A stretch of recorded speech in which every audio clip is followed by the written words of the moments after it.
Well, I got nothing. That would have been my response. No, I don't know. He just shrugged my shoulder. I wouldn't even have said anything. He shrugged. Yeah, I got nothing. Next question. Help me with hip-hop. Let's get it right. Protect your patience. Day and night. Donna and David, the experts on your side. Help me with hip-hop. Let's get it right. So today we're going to talk about HSCC making a bold cyber prescription move because they're gonna lay it out for Congress. Here's what we need to do, y'all. Yeah. I like it though. We'll talk more about it in just a minute, but I think it's good. What do you think? I mean, it's finally something where you feel like, okay, we could work with that and do things with it and not have to, throw out the baby with the bathwater kind of thing. Mm-hmm. And it involves actual people that know what's happening, trying to get in the weeds and work things out. So I am hopeful. We'll just go with that. Yeah. Hopeful. Yep. Well, real quick, let's talk about the PriceTech Bootcamp because it is coming up quickly. Oh, yeah. Yeah. Yeah, this is what? This comes out, it's after, I was recently approached with a discussion about the surprises in the economic forecast that have been blowing up lately may warrant allowing extra time for approvals. So I don't know. I by the time this comes out, we will have decided. But it was like, everything was good to go. All I had to do was sign up, and then things blew up. And so anyway, probably will. I don't know yet. Probably, just so people can get their approvals. I don't want to screw them over. I don't like doing that. And I've got like 4 or 5 people that that might stop them from, hopefully they'll still get approved, but it could almost certainly stop them from being approved if we don't give them some way. And so, I mean, that's a lot of people. So anyhow, PriceTech Bootcamp. And when we talk about what's in here, it's going to make it even more important that you come to the boot camp because we're going to give you what you need to deal with what we're going to tell you. And fortunately, it's not like we've decided that we're going to tell you this. It's not something we're making up this time. No, we don't. But it is fortuitous that we have spent so much effort in trying to future-proof what we do so that it's not, scrap it or double it or triple it. It's build off of it. So if you've been doing what we've been telling you to do since 2019, for the last decade, you'll be fine. Yeah, you're just it's going to be pretty straightforward if this comes through. So there's good news and tough stuff. So, but it's got to be. Yeah. Well, if you are interested in more information on that, you can go to PriceTechBootcamp.com, and we will be there May 13 through 16 live in action. Dun, dun, dun. Boy, will really be ready for the Bourbon and Breeches happy hour by then. I'm not kidding. We might have bourbon and breeches, beer and breeches, barbecue and breeches. Yeah, I'm ready for a lot of things. Whining and whining. Yeah, I don't know. Whatever we can come up with. So, y'all come join us. And we're going to work on this together. So, there you go. All right, cool. All right, let's dive into what HSCC did. It was rather interesting considering, where you and I stand in all this. I know. It's not often that you see people that standing with their hand raised up, swearing to tell the truth under oath in front of Congress, and you're like, hey, I know those people. That's usually not a comfortable feeling for people. I know. Normally it's like, I have no idea who they are. Yeah. But, I mean, these guys, particularly Greg and Eric, have done it before, but it's still not, I don't think it's still anything where they're like, oh, it's just old hat. I mean, it's still a big deal.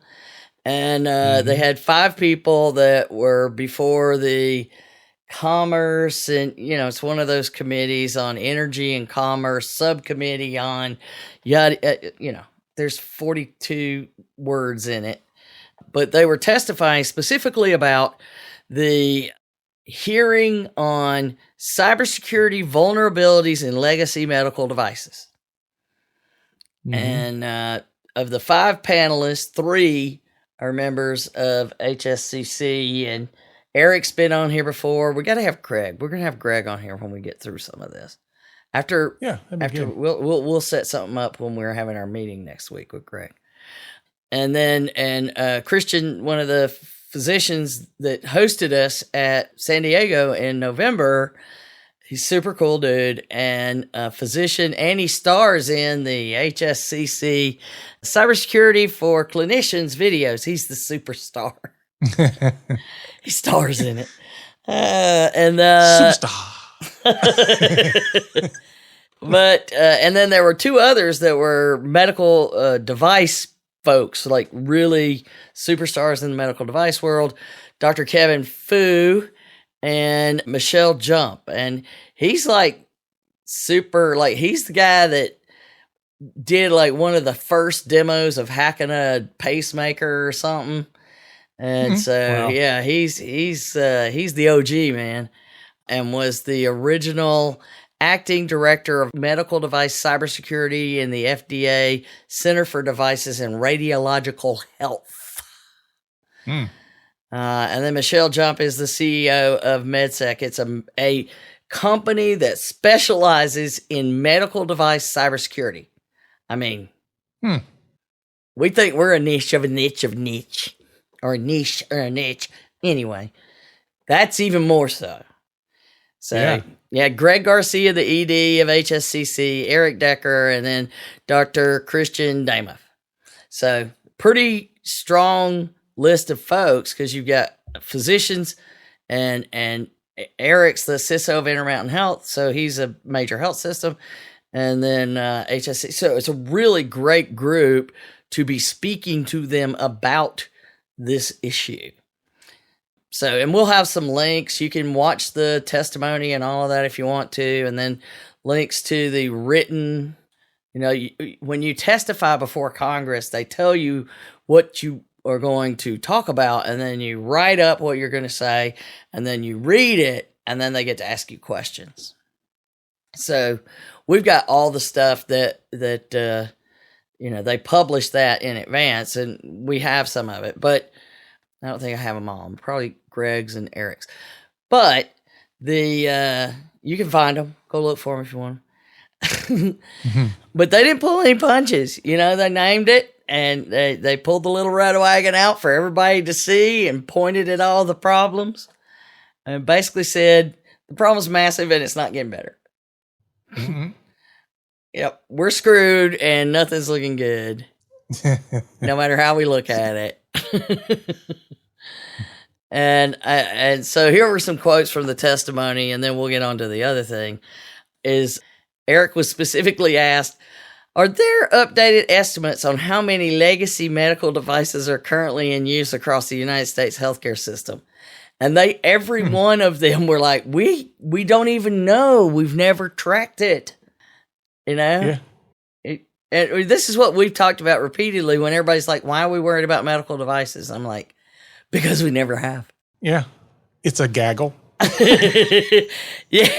Yeah. But so Eric's like, because the way, and Eric's tone is so, I should have just pulled the clip so we could hear it. But the problem is actually sort of unknown. He's trying to, what do you say when I got nothing? That would have been my response. No, I don't know. I don't know. He just shrugged my shoulder. I wouldn't even have said anything. He shrugged. I got nothing. Next question. It's unknown as far as how many devices exist, especially when we start talking about the concept of what is legacy versus what is non-legacy. We You can got to get all complicated. right? What's that line? We can estimate how many devices we think exist. If you look inside any typical hospital, you have for any bed 8 to 15 devices connected to the patient on it. And you think about it, you go in, you got at least one thing connected to you, or you're being checked out. You know, the only time everything's disconnected, it means it's time for you to check out because they start hooking stuff in, huh? Right. Yeah. One way or the other, you're checking out. That's just wrong, but right. So, and then of course, because it's Eric, there are stats that show there's about 913,000 beds in the United States.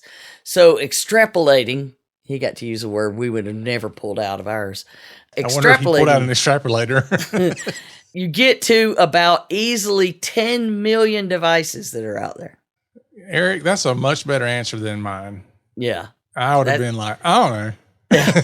That's why Eric went and not you. I know. That's exactly why. I turned it down, but. Oh, jeez. So that exchange, and it's just 10 million devices. This is why, A, we don't even know how many are there. B, the ones that, when you don't even know, and then you definitely don't know what type, how old they are, what kind of things may be, there's always that story about the device that's connected to a Windows ME computer.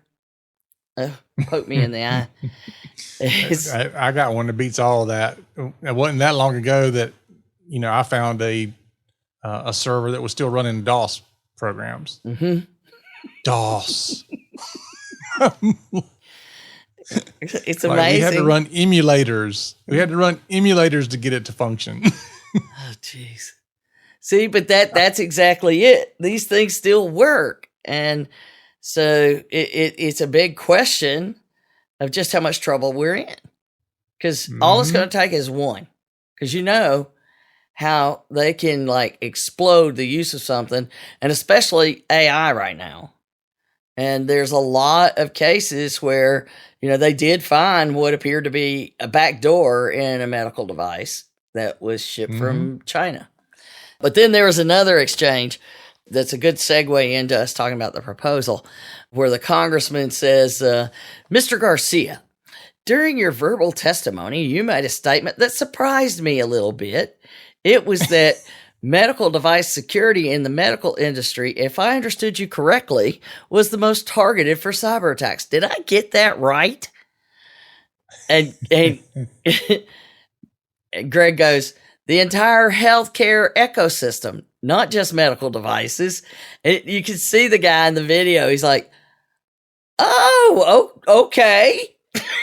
That's a lot. So why healthcare? I mean, we hear about the banking, right? And power grids. What is it about healthcare that creates that target? And I'm so glad these folks went, because my responses would have been terrible. I probably would have said, do you not listen to the podcast? Yeah. But, there's the number of times that I've talked with people that came from the financial world into healthcare, and they're just blown away by, what do you mean? And people in banking are like, our security isn't strong enough. I was like, you have no idea. Yeah. You have no idea how bad it is. And so he says, yeah, I came from financial services 15 years ago. Banking was the biggest target then because of the money, but then they started out spending the criminals.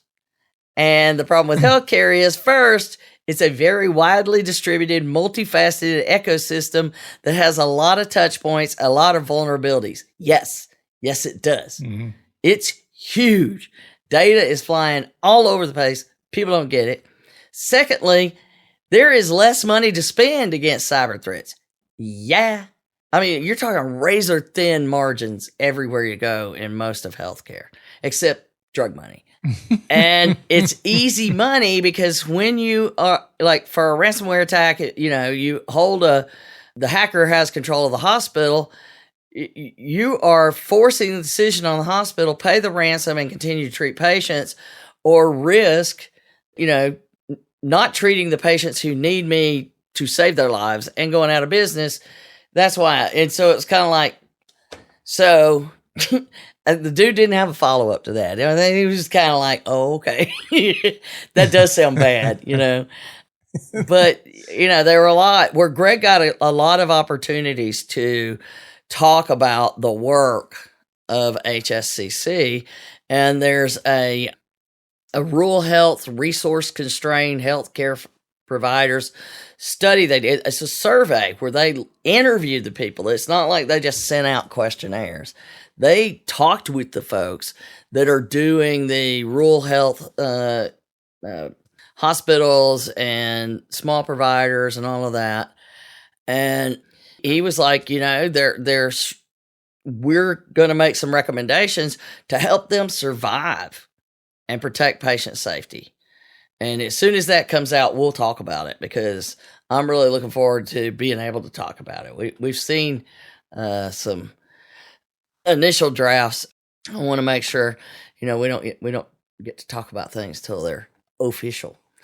So that discussion where he's able to bring that up is perfect because in his testimony, his opening comments, and Greg always has these great little sayings, and I knew you would like this one, so I pulled it out. Fixing a flat tire won't do you much good if the steering column's loose and the oil warning light is broken. That's true. That's true. Yeah. So, but I mean, in his official statement that you can read, he is saying, look, hey, yesterday we've submitted to the administration a policy paper and we want to enter it into the record right now. And we recommend the initiation of a consultative process between the sector and the government, starting with the best practices that we have developed by the sector for the sector and jointly with HHS, because 405D did have their involvement, to supplant one-way government regulation that presumes that the best way to do things. And so he's like, let's talk about this and the minimum standards. And they did lean into the theme of, you always got to hit all the buzzwords when you're doing, anybody that you're trying to get to give you attention. If you want them to give you money, use the buzzwords. If you want them to approve your stuff, use the buzzwords. So, at any rate, the best part is having having a seat at the table. You got to have that first. And HSCC now has that seat at the table with multiple folks being involved. And so we already had cyber safety as patient safety. Remember, the 5-year plan was going from critical to stable in 5 years. This is something we've been doing all along. Well, now they've got Make America Healthy Again and Wellness something. And all of that is now the buzzwords that they're using. Well, that's just perfect for us. Yeah. We're like, that's what we've been doing anyway. I know. I mean, at Cardin, we've talked about, support group for your chronic condition. So these are all things we've been trying to do. So in his statement, he also said some important stuff. And this I thought was something that was really hitting home with all the stuff that you and I talk about. Ensuring that an individual health provider, IT company, payer, pharmaceutical, or medical technology capability is cybersecure alone is no longer sufficient. Modern care delivery and the supporting infrastructure, it's like the whole system has to be considered and be secured as a whole, not individual pieces. If you secure the individual pieces, but one of them causes an opening in the other piece, you haven't secured the system as a whole. Mm-hmm. And then so and they even, you know, highlighted this in the proposal. It says this imperative can be addressed through negotiated cybersecurity regulation, policy, and voluntary practices implemented across the ecosystem. It is clear that given the increasing number and techniques of cyber incidents inflicted on the health system, neither voluntary practices nor government policy have been sufficient to reduce cyber risk and incidents across, which is basically what we're saying. If you just say, oh, you know, y'all go do this if you feel like it, you know, or, hey, bring down the hammer to make people, that's not going to work. Mm-hmm. And so they're saying, look, let's take a different approach. So what do they call it? What was the name of the big document? What is it called? Oh, that's what it starts with health industry cybersecurity, HIC. And I'm like, oh, what? I don't know how we can make this one be something. HIC recommendations for government policy and programs. Yeah. HIC gripper. I know, that's what I started with, but it's not grip. So then government HIC policy, HIC it's just we'll figure something out. HIC policy. HICPA. HICPA, not HIPAA, it's HICPA. That's what. Oh, Lord.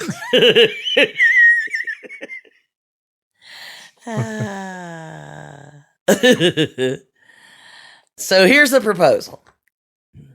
So let's go through the number one, the preparedness and information sharing section. There's 5 sections. Mm-hmm. The preparedness and information sharing section operationalizes the HSCC cyber wellness themes of access, community, and innovation. Ooh. Okay. And there is a ton of stuff. We can't hit them all. But the number one thing that matters is the first piece.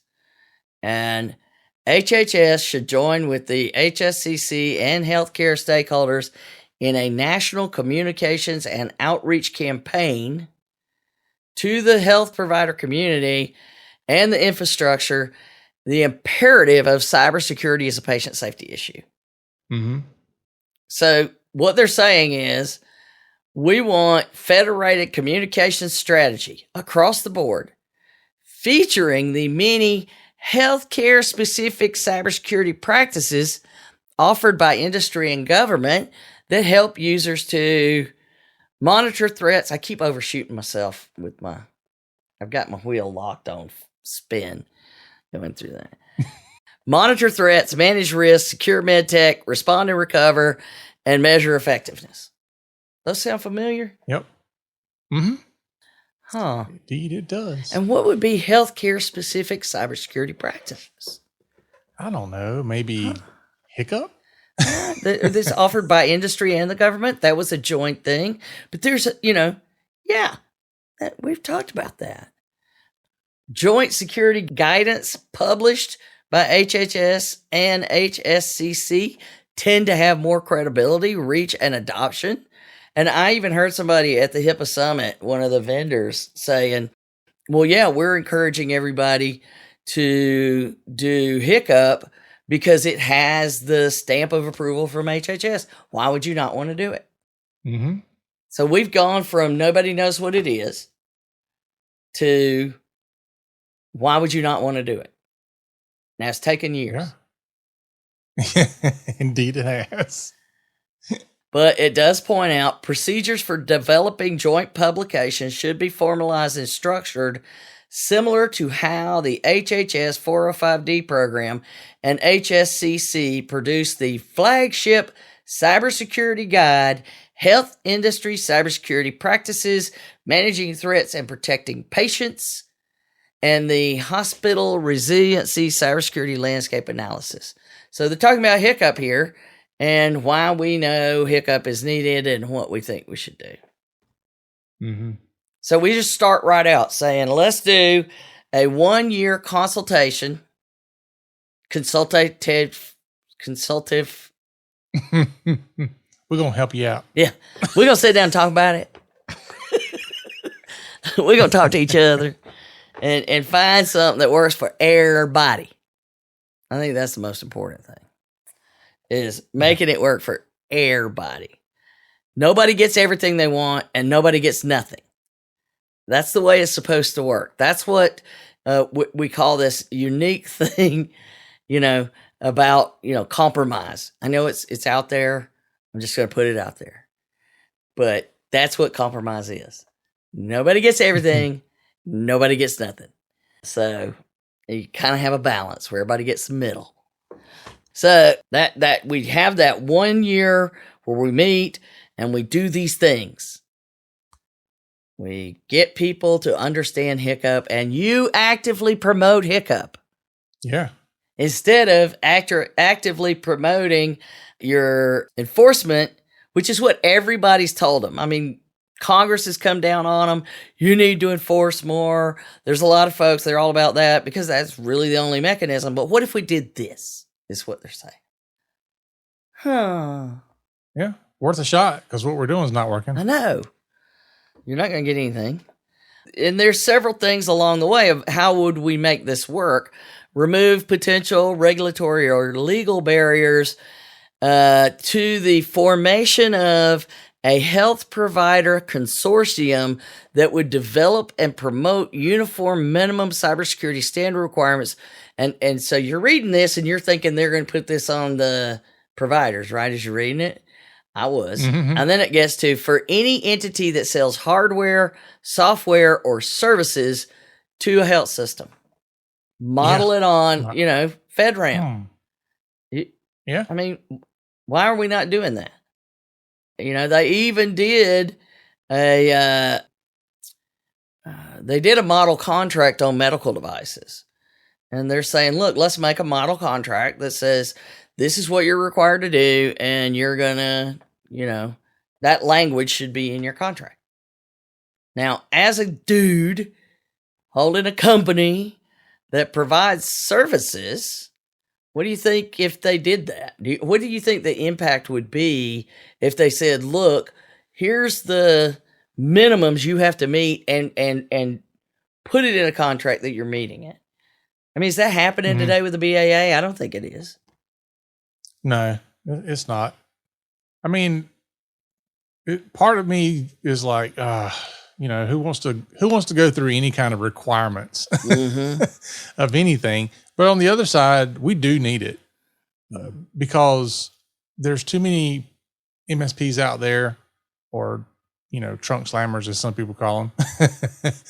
There are too many of them out there that they don't know what in the world they're doing, or they're doing what they think they should be doing. So maybe not necessarily being malicious about it. They just don't know. Yeah. And they're not making any effort to really find out what they should be doing. And there's no standards, no minimums that are out there. So they can just say, yeah, we know, and that's it. Take me at my word. And there's no way to know the difference if you don't know either. Yeah. I'm still surprised the IT industry in some ways not more regulated for what we do. Yeah, I think they tried to do that in Texas. I don't know that it went anywhere. I remember being in on some conversations about it. But then, so they go even further by saying explore because 50% of healthcare breaches and ransomware attacks are due to third-party technology and service providers being involved. So roll the dice. If it's not you, it's somebody you work with. But they're saying, well, if it's not somebody you work with, it's you. I know, right? Don't let it be me. Just don't let it be me. Hope it's not me.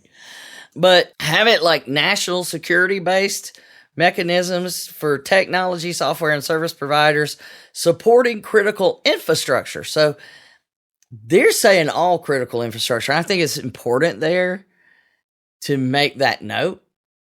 You know, we just talked about in the last episode the power grid folks, you know, and they fired their MSP. Remember, the MSP was how they got in. So I think this is something that could be across the board, you know, to hold them to higher levels of accountability for enhanced product and enterprise cybersecurity requirements. So not just here's the minimums, but you're accountable if you fail. Yeah. How do you think that would go over? It would be interesting for sure. But at the same time, it's like, okay, but we're not even doing a good job of auditing and holding people accountable if they fail already now. So you're adding more complexity to that? Well, no, what they're saying is we will set the standard, we'll set minimum standards. So now it's easier to say, you know, these are the things I'm going to do instead of the gray areas and the regulatories. We're going to have very specific, because they kind of put it together as the government gets to do the what definition of what is it we're going to do? Well, we're going to secure things. Okay. But the sector then works on cybersecurity experts and everybody putting stuff in, and then we work together what and how. So you could just, you know, work with us on what do you know, well, we want this, this, this, and this. Well, how would we go about doing that? And let's look at what that would entail before we commit to the what. But the government part is all what. And then the industry part is how. So if we say this is what you're supposed to be doing, which they always say, just give me a list. Give me a checklist. Yeah. I mean, the other piece of this, and we'll talk about it in just a second, is cost. Like anytime you put more requirements on anybody, cost goes up. Well, there's a whole section on cost. In just a second, let's hit a couple more of these, because there's one of the cost things. One of the things in here was to coordinate with major cyber insurance carriers and the state regulatory agencies to encourage the reference of hiccup into cyber insurance policy requirements. Boom. Haven't we said that? Yeah. We've been saying it. That'd be nice. I know. Yeah. But again, that's an area where we've said, go do this. You know, cyber insurance it's not about compliance with the regulations anymore. That's what we've said over and over. Protect. I liked these next. Well, I liked most of this, but protect health delivery organizations. Now, I think they should also extend that out to those that are meeting those requirements. If you're going to put the technology providers in there, protect health delivery organizations from class action lawsuits if they can demonstrate that they implement NIST, CSF, HICCUP, or other recognized security practices. This could incentivize more robust adoption and implementation of security controls. So now, you know, that's got to help in a lot of ways. And then continue develop outreach and provisions of the CISA support programs, the Sci-Hi program, and the cybersecurity exercises.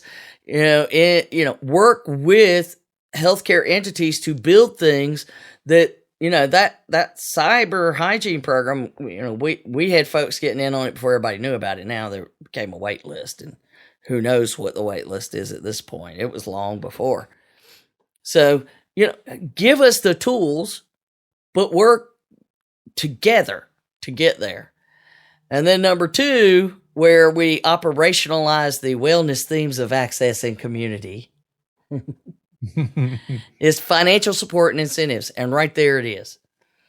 And there's a lot in here. There's like 10 or 12 of them. And I can't even like start to go down the rabbit hole of some of them. But there's one section about CMS reimbursement incentives. Use incentives. If I'm going to prove I can secure things, then I get better payments. Yeah. You know, unregulated third-party technology and service providers, we know they're a threat. And we don't want the health providers to bear the sole burden for policing the vendors, which the vendors don't want that either. They're tired of getting all of these. So they want the third parties held to an enforceable higher standard where they have that, but let's make that also be a specific standard where I'm not filling out 40 different questionnaires about my cybersecurity. Mm-hmm. I mean, those are awful. You hate them, and you're not getting them. There's some of them I read, and I'm like, I'm the IT vendor, and I don't understand the question. I know. Yeah. I know the other people don't understand what it is. An accountant wrote it. Some of them's crazy. And it's funny because I'll go back to the insurance agent, and I'm like, can you give me clarification on what exactly they're looking for here? Because it's very vague. Like I'm not completely not understanding it. It's just more like, I don't really fully understand what they're looking for. It could be this, or it could be this, or it could be this. And they're like, I don't know. And then they'll go, up a couple of levels. So eventually we'll get an answer.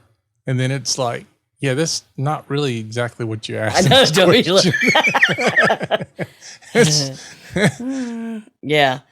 I asked you if the sky was blue, but what you really wanted me to tell you is the grass green? Yeah. It's like, well, okay. Yeah.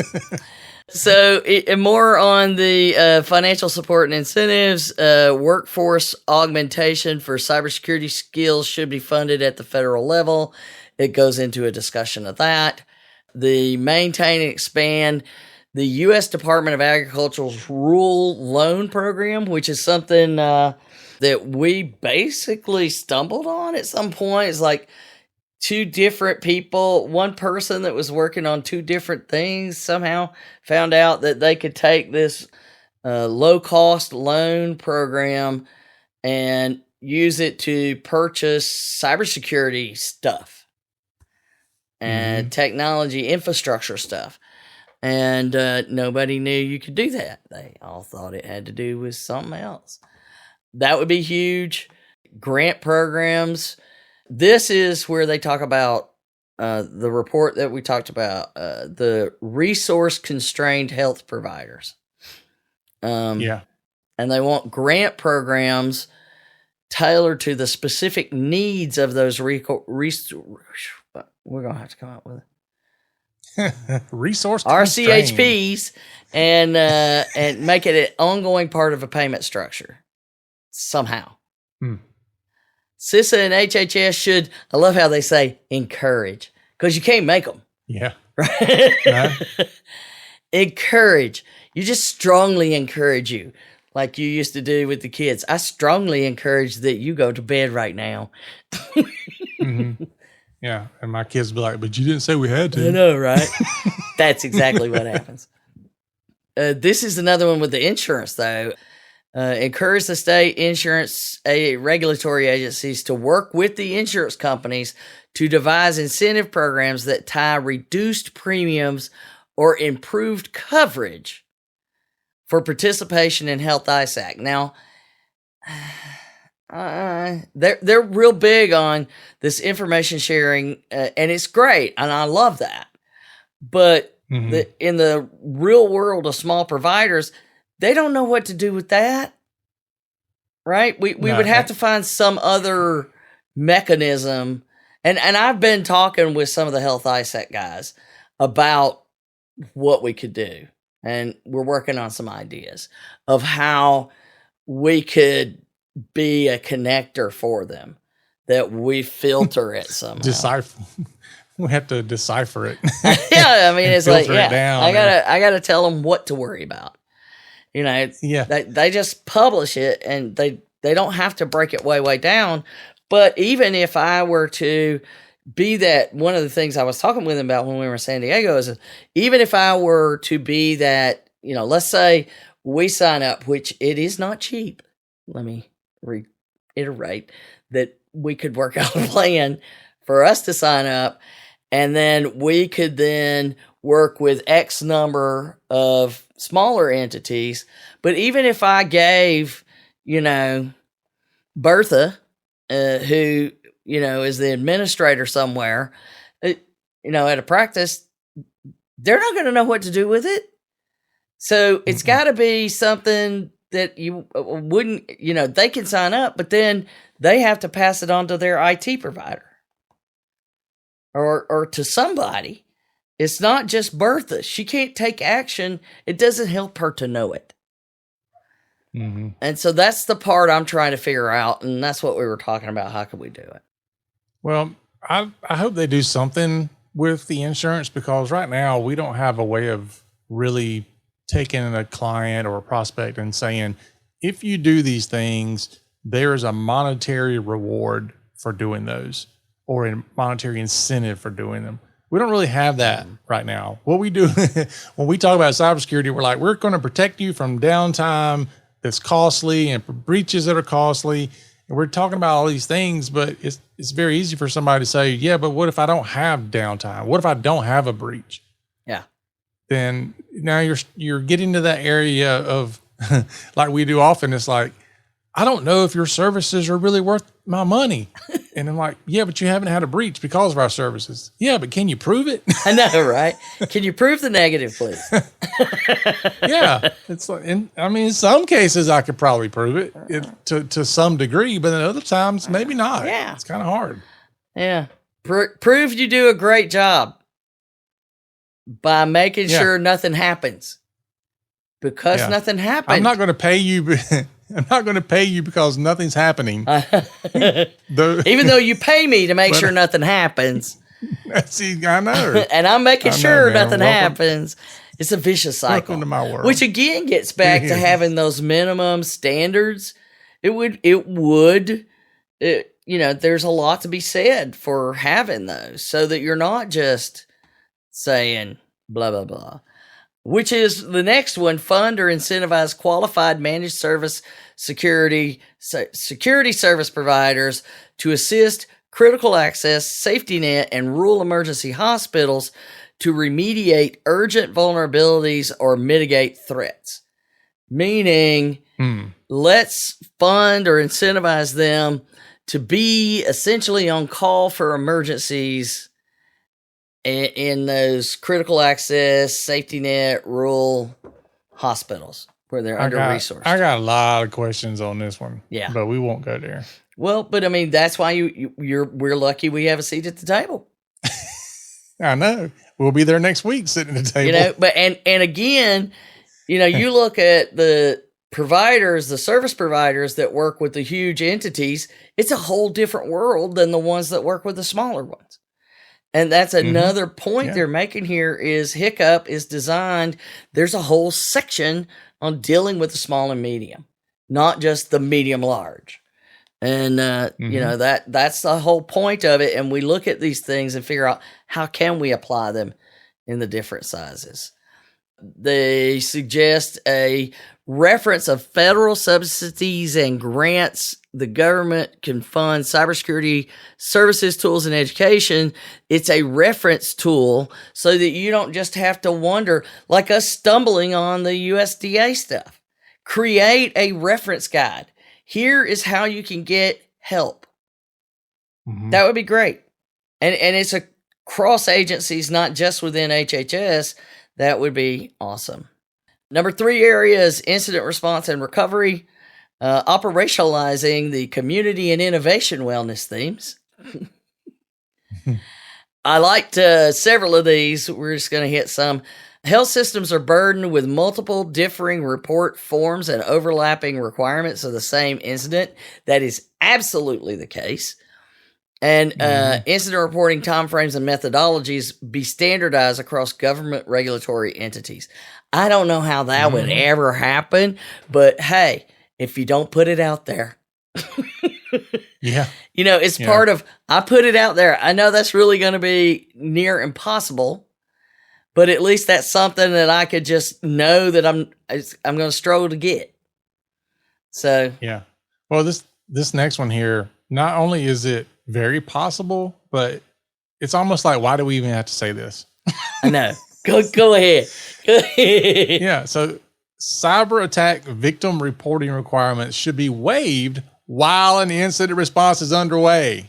Yes. In the early stages of discovery and operational triage. Yeah. That's ridiculous that you have to worry about reporting something while you're trying to stop the bleeding. Yeah. It's like, can you turn in the paperwork on this? I'm sorry, I'm still doing CPR. I don't have a free hand to do your paperwork. Yeah. And that's essentially it is, I get the 60 days, but if it takes us weeks to get this under control, how can we possibly do it? And there's got to be some middle ground somewhere. Yeah. And they talked about building like what they called the federal sponsored incident response support for organizations that are in the middle of a security incident and need help to get through it and recover. Not just get through it, not just tell me what's happening, but get through it and recover. Give me help.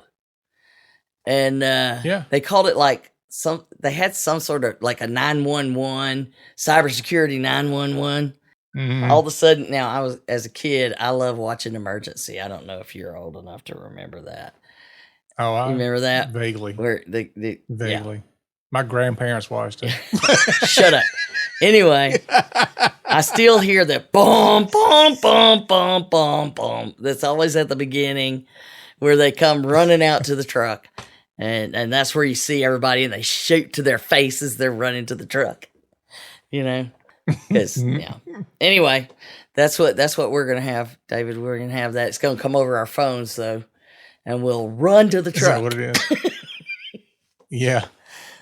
Yeah. I mean, it would be nice to have something like that, kind of similar to first responders that are, doing things when there's a physical problem in your area. Yeah. It's just harder to build though. Incidents. Harder to build.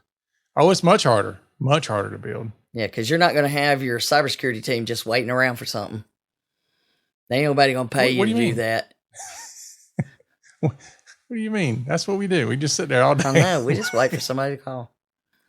That's what I always say. No, I was just sitting here waiting for you. They're like, "Are you busy?" No, I was just sitting here waiting for you to call. And yeah. That's like I talked to my accountant the other day, and we had a meeting. And I sent him the agenda like 15 minutes before the meeting. He's like, "I have not read it yet." I'm like, "What do you mean? Do you have other clients? I thought you were just working with me. You actually have other things." You could just drop everything, read it. He's like, "No, I came into work today just so I could talk to you." I was like, "That's what I thought. So why haven't you read this?" Exactly. Next one is provide military, state, or National Guard cyber/medical personnel equipment and services support for providers to help them meet these thresholds after an attack, the incident response and recovery things. And with appropriate reimbursement. So, it's built in there so that HHS, we can pull it over here. I mean, we've got these resources that are stationed around the country with those skills. Let's use them is what they're saying. And not first responders. Let's use, the National Guard or something like that, but where we have these people that can do this, because if you've got like also that clinical stuff is I've got to pull these leaders out to help manage things. And, there's a lot of variables in there. All right. All right. As usual, we're running out of time, but the workforce, the operationalize the HSCC cyber wellness themes of access and workforce, administer a healthcare cybersecurity workforce development and cyber training program with the assistance of NIST, CISA, and or Veterans Administration using an expanded regional extension center, which we did use during the original rollout of meaningful use. And there's a whole list of things with scholarships and stipends for undergraduate and master's degree in cybersecurity that requires you to have 2 years of government service afterwards. federal and state subsidized civilian cyber health core programs. And we sat in on a whole discussion about the local universities building programs to help the smaller entities, small business, all small business, but have some particularly focused on the special requirements of healthcare, but help all small business with their cybersecurity needs and their technology needs. And it's a great program where they get real world work experience. And, there's several schools that are doing it. I think it's great. Mm-hmm. And there's several other things in developing the workforce, which I think are great things. And then regulatory reform, I love how they politely basically said, that stuff sucked. It was talking about the NPRM for the security rule is like, it's just going to be too hard. And we knew going in, a lot of that was going to have to get, and that's why the comments were so important. But they're saying, basically, instead of that, let's do this. After this 1 year of working together, we put together a team that is guided by NIST to develop the NIST CSF, and we follow the process and create like a healthcare cybersecurity framework, a very specific one, but it's based on what we've already done. We got 7 years worth of work that we know works in healthcare, is specific to healthcare. Mm-hmm. And then they're like, throw out the security rule and use this, is basically. Yeah. I mean, the other thing about it, though, is we've got to have something that moves faster than regulation. So if the regulation says follow this other thing, then the other thing can change more rapidly. Yes, I wholly agree. And then, of course, because they hadn't had any place to throw in artificial intelligence, they had to add one. Harmonize current sector-specific regulations to possible future regulations on consumer data, privacy, and security, as well as artificial intelligence, to further create a holistic, coherent Zen wellness environment. Clearly aligned. Zen wellness environment. But even the stuff that we do with this through HSCC, and when we were working on Hiccup, it still took a long time to get this stuff pushed through. Oh yeah. So it's not like just because it's not law that you can go in, have a quick meeting, and be like, all right, cool, push it out, we're good. Yeah, you can't do willy nilly. No. It's not like how you run, a small business or even a large one. Well, narrowing it down so that you don't have to go through 42 layers of approval. Let's just do 32. It's going to move faster. Yeah. But anyway, some good ideas. We'll see. It's an interesting time, shall we say. Yeah, we'll call it that. All right, folks. That's our show for today. Thanks for listening. Be sure to join us again next week. And remember, for myself and Donna, the HIPAA is not about compliance. It's about patient care. You've been listening to the Help Me with HIPAA podcast, hosted by Donna Grindle and David Sims. The show created to help you with HIPAA. For more information or to ask us a question, visit our website at helpmewithhipaa.com. Neither Donna Grindle or David Sims are attorneys, and they do not offer binding legal advice concerning regulatory compliance. The information in this podcast should not be relied upon or construed as legal advice in any way. Consult your attorney for legal advice concerning compliance with HIPAA regulations.